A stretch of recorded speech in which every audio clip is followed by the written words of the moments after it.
common denominator is 88, or force rather. So I'm feeling like 77/8.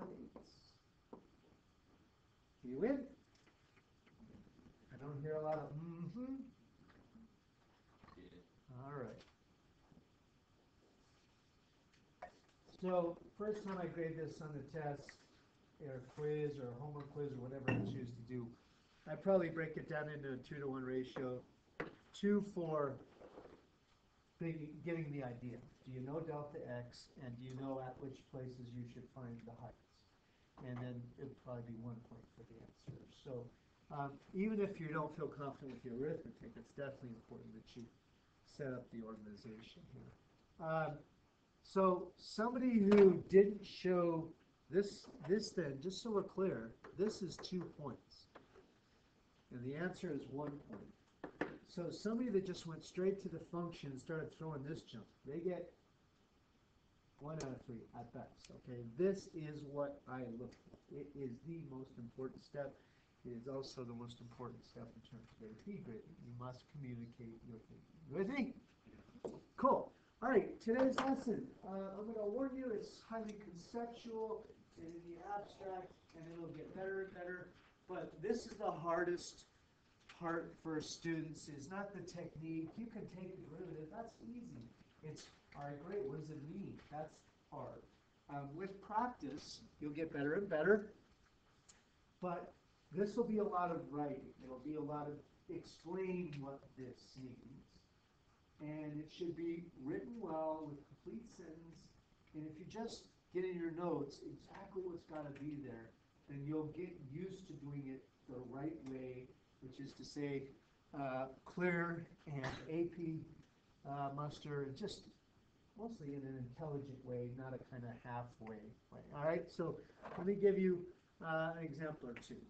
Let's start with motion here.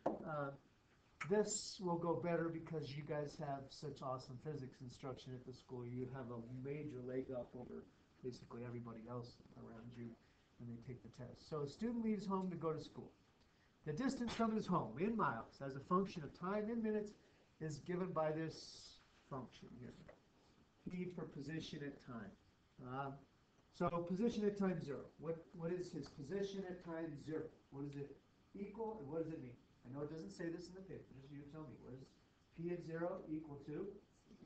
0. What does it mean? At time equals 0, he's at home. Okay. Position is relative to home. His distance from home. If his P is 0, then he's at home. There's no distance from home. You follow? All right. So he must be starting at home, or she must be starting at home. All right. Find and interpret P prime at t in context of the problem using correct units. So the derivative of position is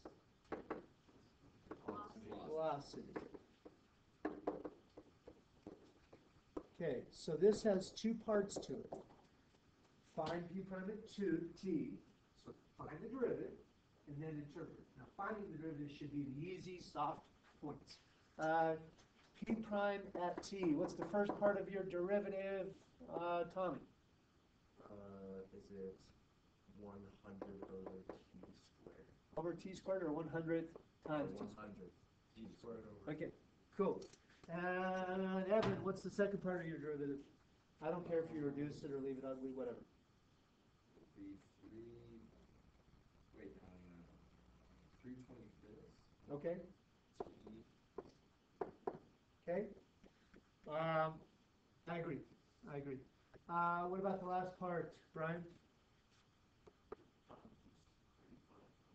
Okay, excellent. All right. So that was the soft point of the 2. That should have been rocked. You should have killed that point. Now, the interpreting it. You would therefore say P prime at t is the velocity of the student, and with units.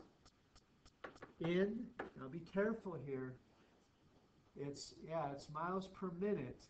Remember P prime, this I'm going to have you do all day, okay? P prime at t is not as easy to interpret as dp dt. This here, this form of the derivative is much easier to interpret because it reminds you it's a rate. And it also tells you you need two types of units. So it is the velocity of the student in miles per minute. You could write that symbolically, miles per minute. That's fine too. All right, you with me?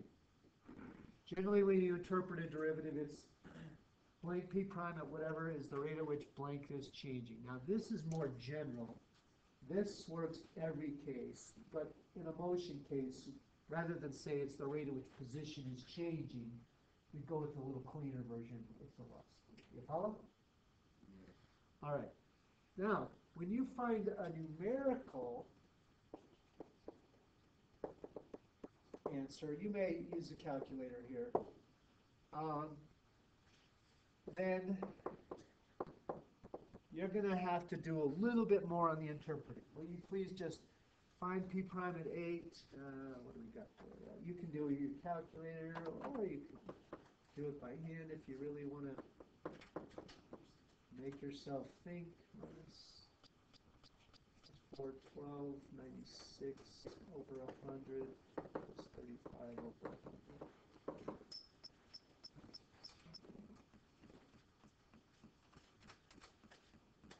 35, 64 is 99. I'm getting 300s. Okay? All right, now interpret your answer in the context of the problem. Would you write this in your notes, please? When interpreting a derivative, when interpreting a numerical derivative, you must interpret the sign. So, something like this. At time equal 8, what are the units on 8? Minutes. The student's velocity, oh no, sorry.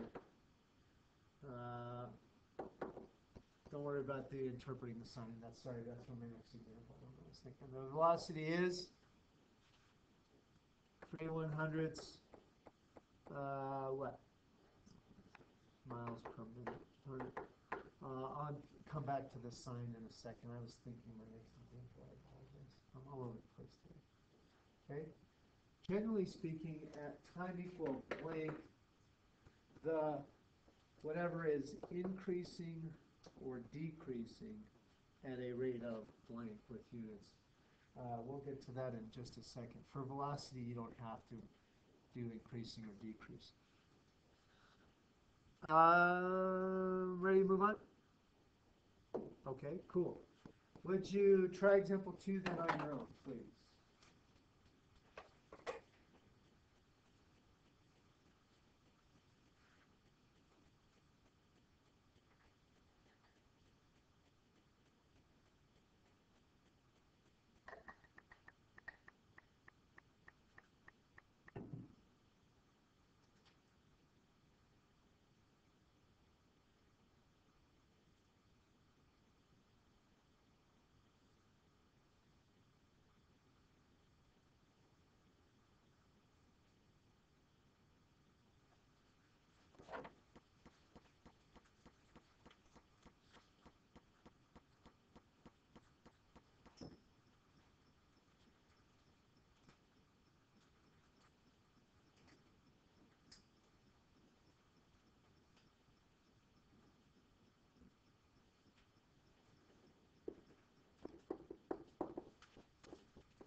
Okay,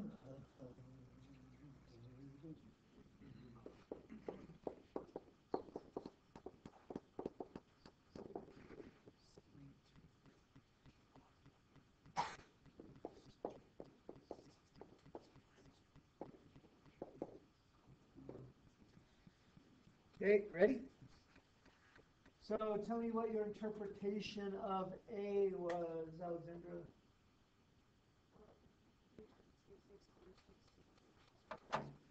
Excellent. Is the acceleration? The units, be careful here. I didn't hear what you said, but let me make sure you're, what does it say under here? I can't. It says minutes? Okay, so it's in miles per hour per minute is the, yeah, it's a bit of a mess there. Remember to interpret, look at v prime as dv over dt. So the change in velocity would be velocities units, which are miles per hour, over change in time, but the time is in minutes. So that's a bit of a unit mess that be careful. All right. Did you get v prime at 8 was 10.7? I did that by hand, so I'm only 80% sure. Does that you got? Okay, cool. Interpreting at time equal 8 units, 8 minutes, the acceleration is 107 over 10 miles per hour per minute. Say, as a multiple choice, they didn't have that explanation. They had something like, at time equal 8 minutes, the velocity is increasing by 10.7 miles per hour per minute. Would that be true also? It would. Okay, there's another way to say it. Write yourself a note, or velocity is increasing. Sorry, go ahead, yes. Why is it equals increasing like for the velocity? Velocity is a function of time. So when acceleration is a function of time. So it's when I say a reference to 8, that's the argument of the derivative. So it's not when velocity is 8 or acceleration is 8. It's when time is 8. Okay? Velocity is increasing the rate of. Okay, now, most students do time with velocity and acceleration. It's a little harder when the problem involves rates of something else. So go to 3. The amount of water in a lake in liters at time t and days is given by this amount function from time equals 0 to time equal 10 days. Find and interpret a prime at t. So let's find a prime at t. A prime at t. Lily, what's the first part of the derivative? 5,000. Bailey, Groff, what's the second part of the derivative? 10,000 cosine t. Well done. And the derivative of the constant 10,000, Harrison, is? 0. Okay, cool. You don't need to write that, but I'm going to write it just for fun. Okay, cool. I warned you at all levels of math, always make sure your t's look different than your addition signs. It's a very common error at all levels of math. People confuse their t's with their addition signs, so be careful always. All right, interpret. So again, this goes to easier to interpret is to say a prime at t is the same as dA dt, Leibniz notation. To remind you, delta A over delta t, or change in A over change in t. So this is change in A, which means change in the amount of water, not acceleration, change in the amount of water over change in time. So this A prime at t is the rate at which the amount of water is changing. Okay, derivatives are rates of change. In what units? Liters per day. Okay? A prime at t is the rate at which the amount of water is changing in liters per day. All right? With that said, would you calculate A prime at 3? I imagine that's, so 3 is about pi, suppose that's about -1. I imagine something close to -5,000, I don't know.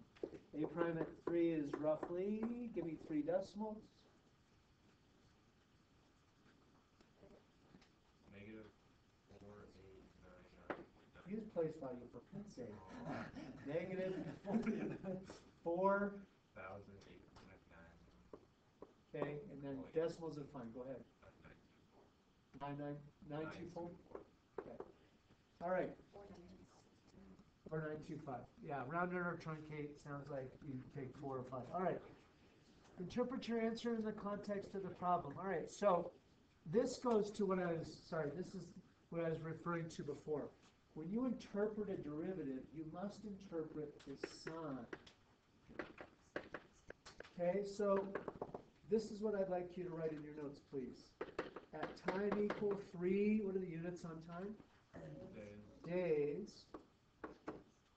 Now up here we said it's the rate at which amount of water is changing. The amount of water is,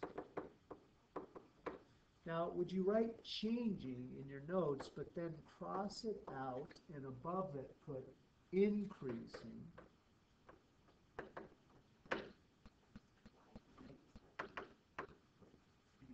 Okay, at a rate of, nope, oh, you're saying it should be decreasing is what your problem is. Sorry, good, sorry, don't write increasing, write decreasing at a rate of 4,899.924 liters per day.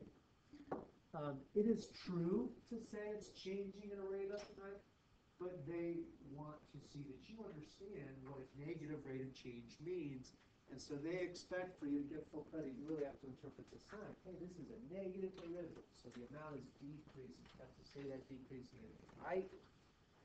All right. Would you find A of 3 and interpret your answer in the context of the problem? Give this a go. This is A of 3. Yes, A of 3.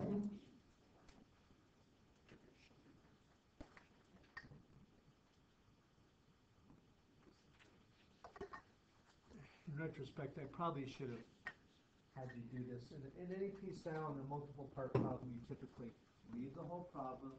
If you're going to need the equation over and over, you should put it in your calculator. So just keep retyping. I screwed up, and instead of telling you to do that, I just started plowing ahead with A, which is classic dumb on my part.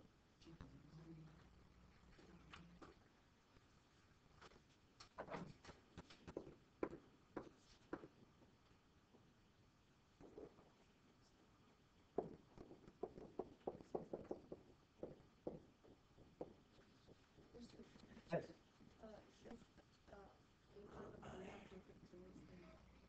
Yes, it should. A prime at 3 and A at 3 will have different. Okay, so A at 3, what is your A at 3 answer?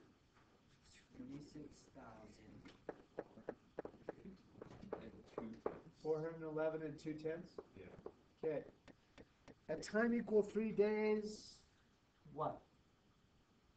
They tell you, so don't overthink it. They tell you what A is. What is it? Yeah, at time equal 3 days, there are 26,411.2 liters of water in the lake. You follow? All right, it's not changing in a rate. It's not a rate of change, it's just an amount. All right. Is the amount of water in the lake increasing or decreasing at time 2? Justify your answer. So how will anytime you show something as increasing or decreasing, what do? We find a derivative. We say its rate of change is positive or negative, unless they gave us a rate of change, all right? So rate of change positive or rate of change negative. So we need to find A prime at 2. Go ahead and calculate that.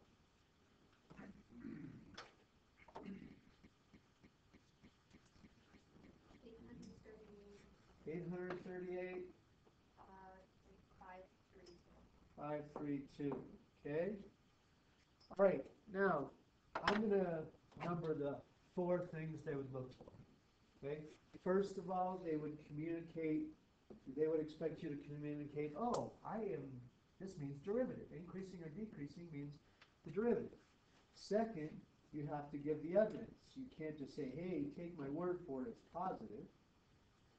Third, you need to interpret the sign.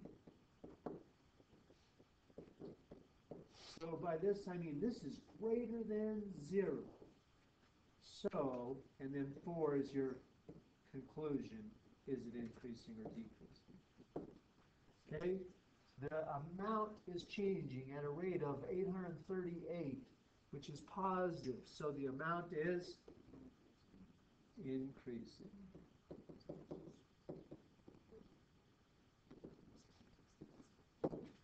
With me? Any absence of those 4 elements, they would not give you the 1 point on the free response. This would be 1 point, I think. Unless they were really generous and made it 2. All right. Really good there. Cool. Would you give me, do we need to put in, I don't think you need to put these in here. Let's just leave it. All right. So this is a 2-rate case or 2-amount case. Example 4, the number of people who have entered a 4 at time t hours is E of t. So that's counting how many people have entered at any time. The number of people leaving is L of t. So that's counting how many people have left, who have left at any time. Total number of left. E prime at 7. You may use your calculator. Would you first find E prime at 7? We could probably do that by chain rule by hand, but it's calculator active. So go ahead and use your calculator to find E prime at 7.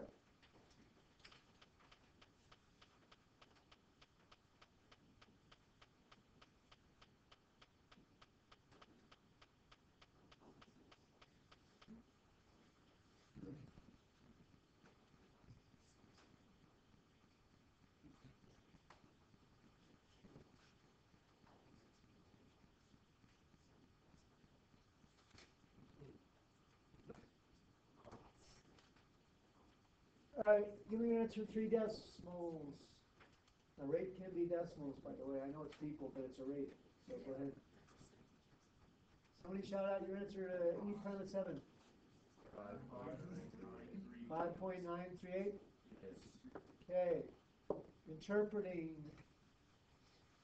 So, this is interpreting a derivative. So you should have when it is with units and what it is and how if it's increasing or decreasing. So, something like at time equals 7 hours, the rate at which people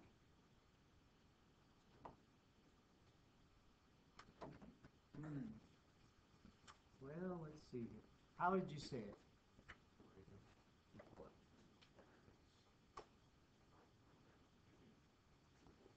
Yeah.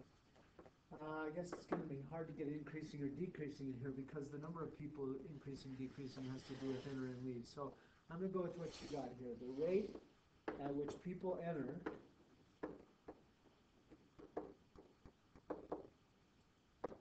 is 5.938 units? People per hour. All right. Basically, about 6 people per hour coming in. Right? At that instant. Okay. E prime at 18 minus L prime at 18. First of all, get the easy point. Make the calculation. It's a shame to lose the calculation point. So you could either take the derivative of the whole function or take each derivative then subtract separately, whatever you like.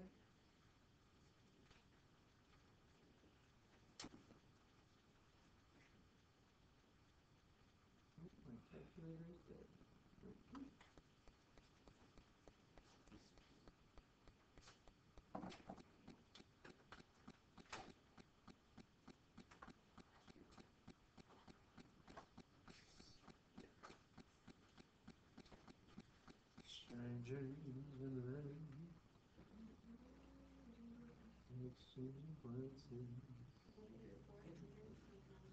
Never mind.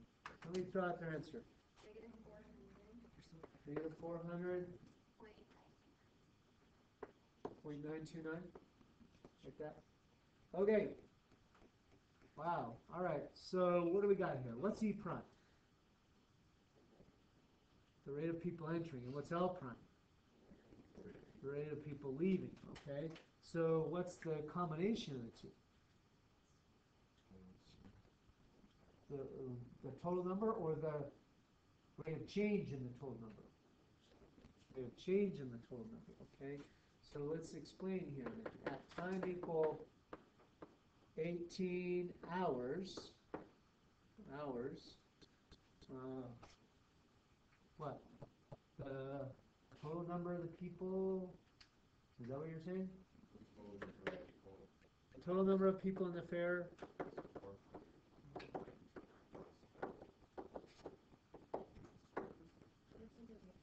is changing, is increasing or decreasing? Decreasing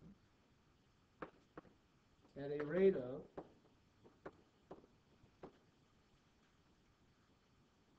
400.929 people per hour.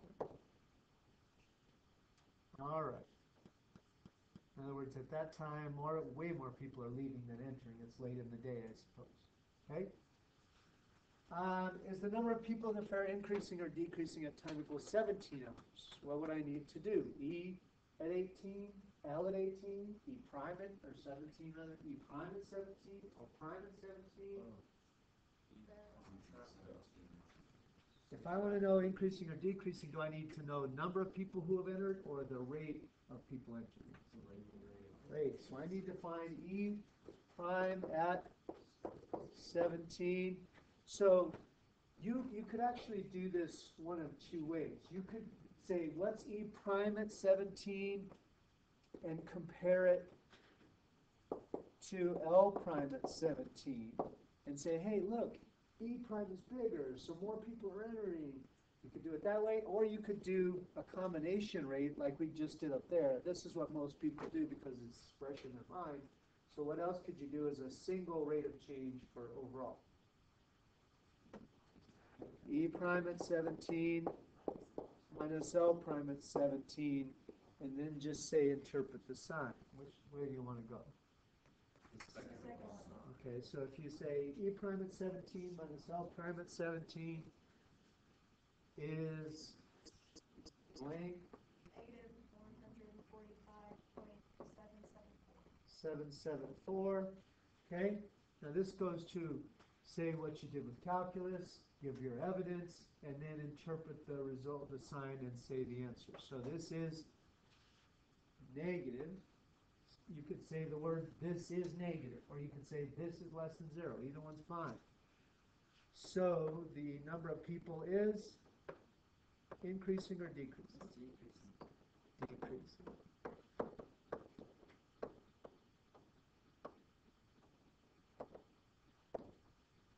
Okay? You follow? Yeah. All right. Would you also then do E at 18 minus L at 18, round to the nearest whole number, and interpret your answer? This is not derivatives, so it's not rates of change. There's no dt. It's just E and L.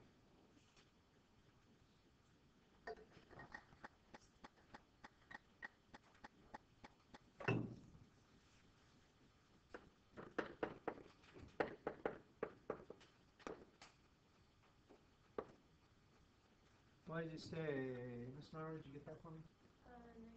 negative 567. 267. Okay, so when we round to the nearest whole number for their instructions, we get negative 264. Do we agree? Okay, now let's interpret the answer in the context of the problem. E at 18 represents the rate at which people enter, or how many people have entered. How many people have entered in 18? Take away how many people have left at 18. So at time 18 hours, what?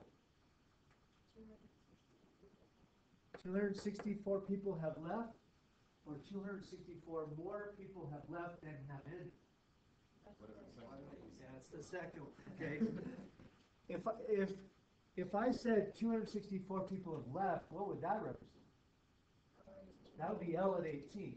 How many people have left at 18? This is the difference between entered and left is 264 people. So at 18 hours, 264 more people have left than entered.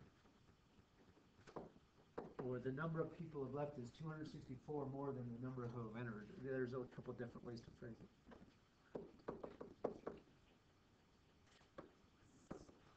You with me? Okay.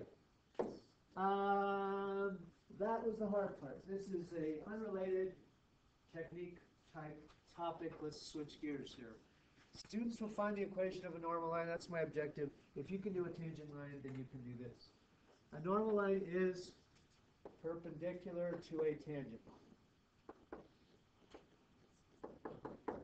So when you go to find a normal line, this is important in physics, especially a perpendicular to a force.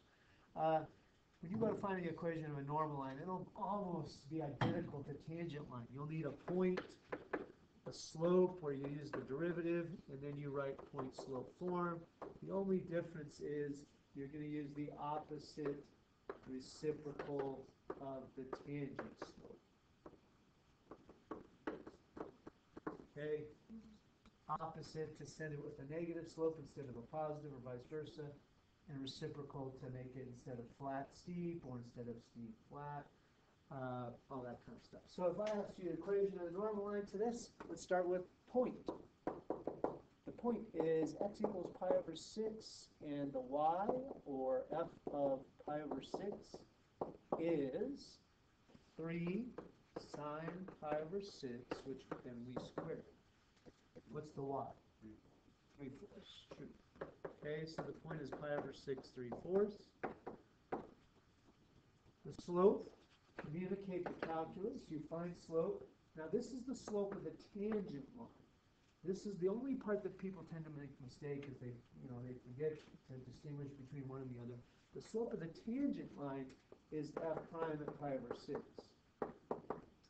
What's the derivative of 3 sine squared? It might help you to think of it that way, because that's easier to take.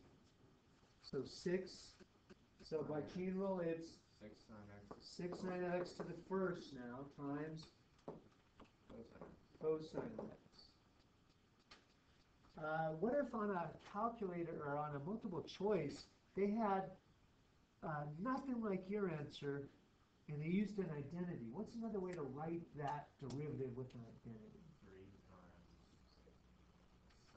3 sine of 2x. Yeah, some of these identities are going to have to be known. Well done. All right, at pi over 6. So what is the sine of pi over 6? 1/2. What's the cosine of pi over 6? Over 2. That's tangent. That's root 2 over 3 at a 30-degree angle of pi over 6. All right, so we're getting something like 3 root 3 over 2. Do you agree? Okay. Therefore, what's the perpendicular or normal slope? Opposite reciprocal. Negative 2 over 3 root 3. No, you do not have to rationalize that. You may leave it like that. And then the point slope form. Just be careful you use the correct slope. Y minus 3/4 equals negative 2 over 3 root 3 x minus pi over 6. Aye? Aye. Okay, let's get to the homework and go over some. We'll go over some of it, and you'll probably just be turning it in so I can verify that you at least tried it. I will grade you completely on whether you gave it an effort only. But let's get through as much as we can, shall we? Yes. All right. And then I have a homework this time out tomorrow. All right. So it would be great if you could remind me where we left off. We did A and B, 1A and B together, yes? But 1C we did not do together, is that correct? Yeah, I didn't We did not do B? No, we didn't do one C. 1C, okay, sorry. 1C, I got 95 for my answer. And my work was something like this. The area is approximately 1 times f at 1 plus 3 times f at 4 plus 5 times f at 9 plus 7 times f at 16 plus 9 times f at 25. Those are right here. You follow? Yeah. All right. We talked on Friday about how sometimes the delta x is even and the same and you can factor it out, but sometimes not. All right. For 2, did we get through A and B, or We need to- just need C? I have 129 there. Yes. Okay. Again, it had unequal subdivisions, so my work was something like 2 times h at 2 plus 9 times h at 11 plus 8 times h at 19 plus 1 times h at 20. Okay, cool. We're good on 2. 3, the first one we did together, but not the justification for the second. Left-hand rectangles, overestimate a decreasing function, because if it's decreasing, the left-hand side would be bigger than all other values. And a right-hand rectangle would underestimate. So when you go to justify over or underestimate, they look for 3 things. Do you have the combination of left or right with increasing or decreasing? And did you declare over or underestimate correctly? All right, going to 5 then. We did 5. A. What did you say for B then? This was sine from 0 to pi over 2, and we used right hand. So hopefully you said this is an overestimate because I used right hand rectangles. Please look at your work right now and see that you wrote rectangles. I'm having a handful of people say triangles. There's no triangles. It's not triangles. Never triangles, ever. Right hand rectangles on an increasing function. And in terms of what they look for, those 3 things. Yes? So for 5, A, and Yep. 6, we didn't have to find an answer, right? We just had to show that we It could, I would expect something like pi over 6 times a half plus pi over 12 times root 2 over 2 plus pi over 12 times root 3 over 2 plus pi over 6 times 1. If you left it like that. Okay? All right. Cosine. So because it's cosine, I would imagine actually it'll look. Does it actually look the same? So pi over 6, it's decreasing, but it's right hand. So pi over 6 root 3 over 2. Yes? Okay, plus pi over 12 root 2 over 2. These are the answers. Obviously, this is not what my work looked like. Pi over 12 times 1/2 plus pi over 12 times 0. That last one, pi over 6. Yes, pi over 6, right. Yep. True. Pi over 6 times 1. Correct. Okay. In this case, I use cosine. Cosine is decreasing, and we use right hand. So this is an underestimate. This, when I say this, I mean this estimate I just got, is an underestimate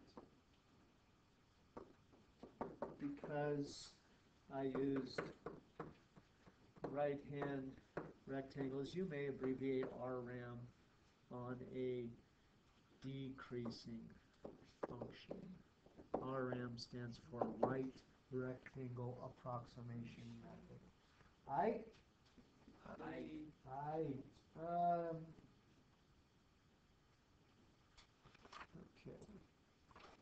7.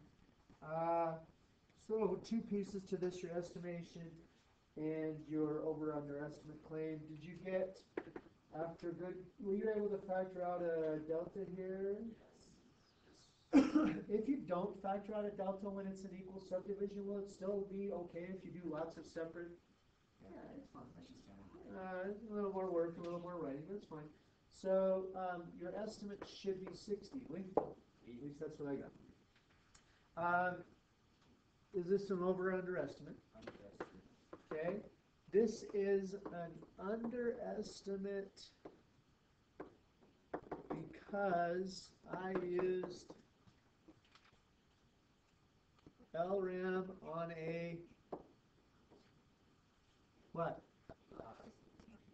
Increasing function. If I put period there, am I good to go?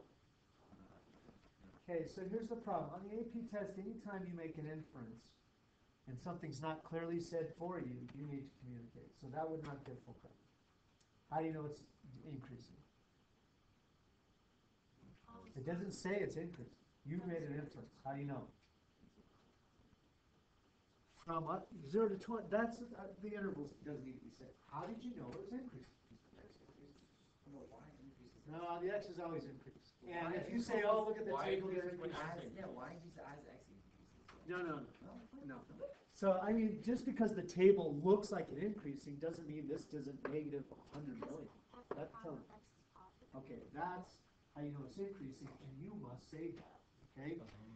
LRAM on an increasing function, increasing because f prime is positive.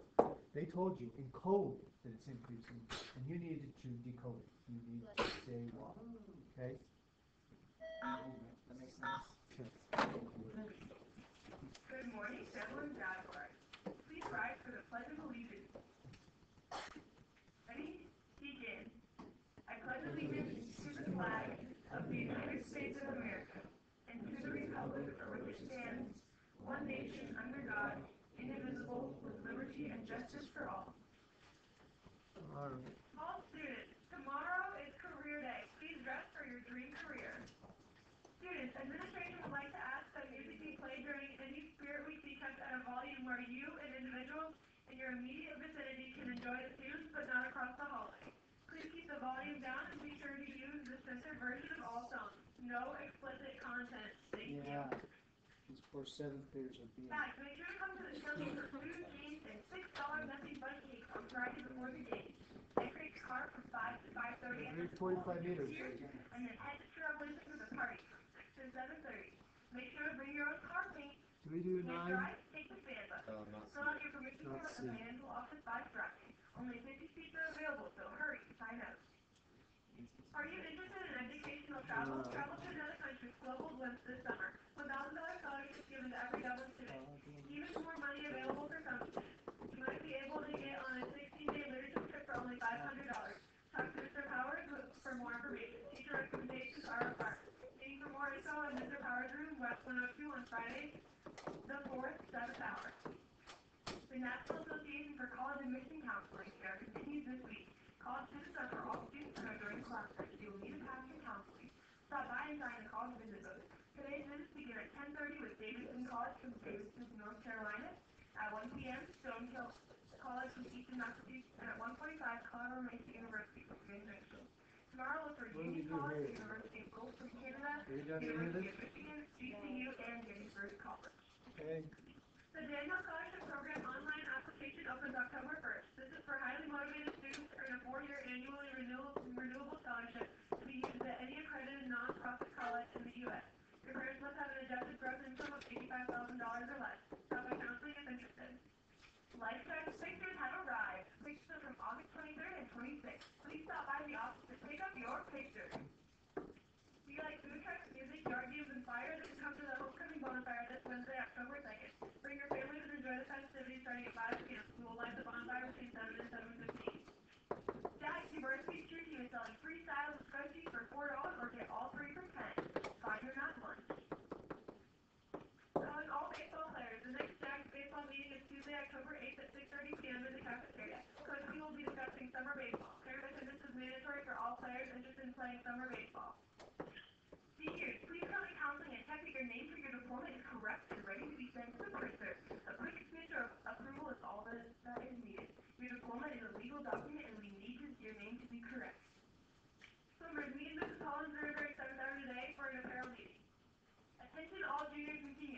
like to take the AP Language English exam on May 15th, please come down to counseling to receive the registration form. The form needs to be turned in by today, along with $95 for its instructor. Hey Jags, do you want to save a life? Someone is hosting a blood drive tomorrow. Donors must be at least 16 years old. Students ages 16 to 17 need to fill out a parental permission form. Make sure to eat before donating blood. Sign up sheets and permission forms in Ms. Brzezinski's office. The Dublin Junior High Boosters are hosting their fall social on Friday, October 4th from 2:30 to 4 p.m. in the cafeteria. Tickets are $5 and must be purchased during lunch on Thursday or Friday. Thanks to Junior High Student Council for the awesome hall decorations in the Junior High League. They worked very hard to pay respect to their decorating work. Okay. Congrats to the softball ladies on a very big victory Saturday against Lee Cedar Evergreen. The Lady Jags played a fantastic game winning 5-2. Thanks ever for coming to support us. Our bounce back on team spread 8-0 sport like I said in the morning by defeating the Blue Devils 2-1 on the opponent's home field following the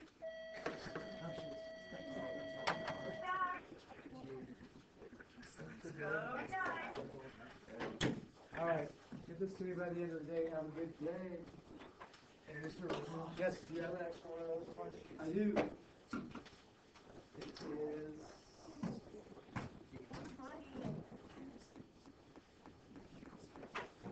is. We have 2 days, so by Wednesday.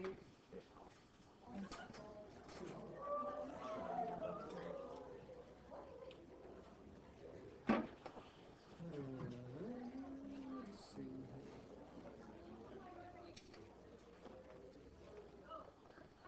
Okay. There you go. Thank you. You're welcome. Have a nice day, people. Thank you.